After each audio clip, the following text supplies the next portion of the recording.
Hello, hello, hello, good people.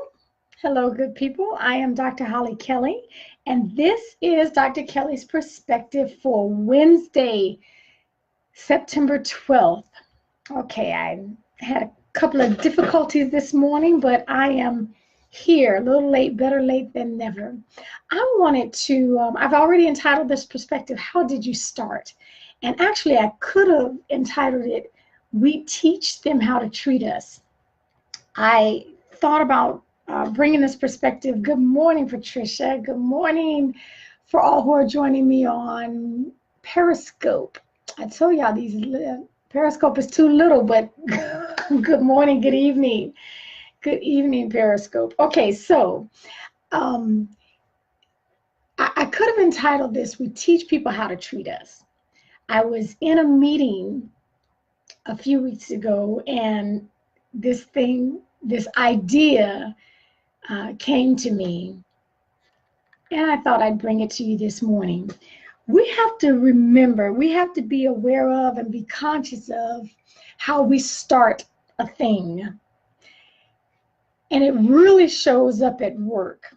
When you're newly promoted into supervision or newly taking a lead as a manager, how you start that role, how you begin that position matters.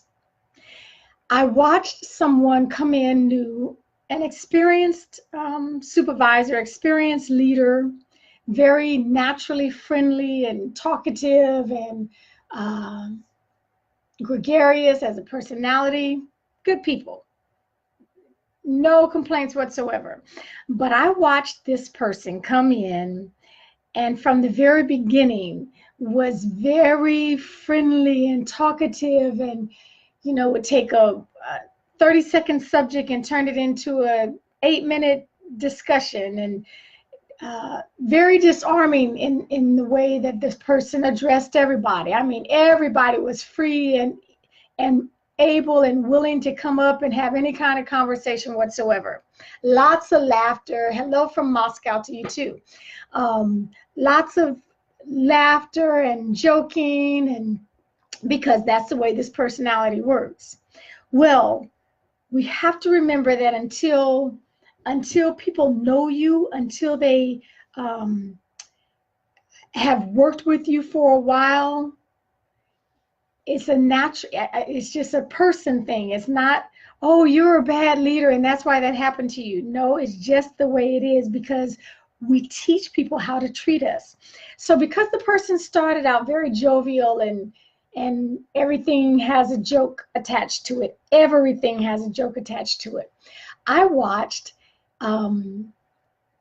this person host a meeting, and throughout the meeting, people were not serious with this person. They laughed inappropriately at the wrong times, according to this person. Everything became a joke. The entire meeting took double the time that it should happen. No one took this person seriously. They eventually got around to answering. I happen to agree, Daniel Lady, KDY, Daniel _ KDY. Okay, so I'm not so sure that it was a lack of confidence. I think it was misplaced alignment. And by that I mean the new audience that he was walking into did not know the person, did not know them well enough. And so, like I was saying, the meeting it was just an extraordinarily long meeting. Everything had a joke. And when he wanted a flat answer, a short answer, it only came sandwiched in between 5 jokes. And this is coming from people that normally are not jokester. But he set the tone. And so I was thinking about it. We set the tone. It is always going to, and that's why I said, how do you start?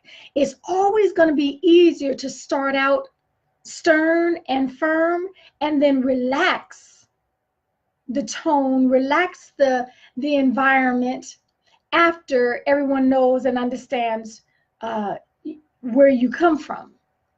It's easier to start tight and relax with people than to start all loosey-goosey and, oh, let's have a good time, and this is a great environment, and we're going to laugh and we're going to joke anytime we feel like it. If you start like that, it's much more difficult to roll that thing back and say, now it's time to get busy, it's time to get serious, no joking, no laughter, because you started like that and you set the tone. If you're in a position of leadership, remember how you start something. You've now taught that audience, you've taught that small population, you've taught that team that this is the way we do things. This is the way we do things. It works like that in parenting as well. We start out trying to be friends, especially if you're walking into a blended family. Okay, and I understand those things that is a very tricky situation to walk into. But with your own, if you start out trying to be friends and start out trying to let the child express themselves and tell you what it is that they want, it's going to be very difficult. Not impossible, but it's going to be very difficult at a later time to demand the respect that you believe you rate. We started out friends, and then later on, now you want to implement boundaries, now you want to implement guardrails, now you want to give a no and introduce structure.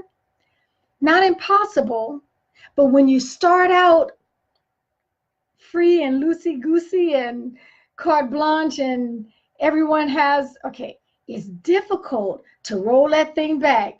And now you want to establish boundaries, and now you want to put guardrails in place. Same thing with your money. It is difficult. We train people how to treat us. We train ourselves. When you at any point in time spend what you want to do, and your money says where it's going, it tells you what it's going to do, and then there comes a point in your life where you have to roll that thing back, scale back, and live within a budget, live within constraints. It is not impossible, but it's difficult to do. Remember, we teach people how to treat us. So thank God for do-overs.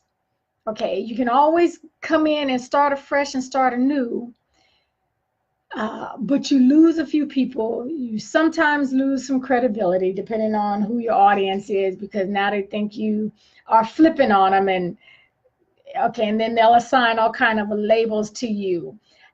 Friendships, it happens in anytime there's a relationship with anything, it is bound to happen that if you start without boundaries and freedom and everything's fair and this is the way you do things, it does depend on the audience that you're speaking to. But I'm talking in general, because I've seen it happen time and time again. And it's a natural phenomenon.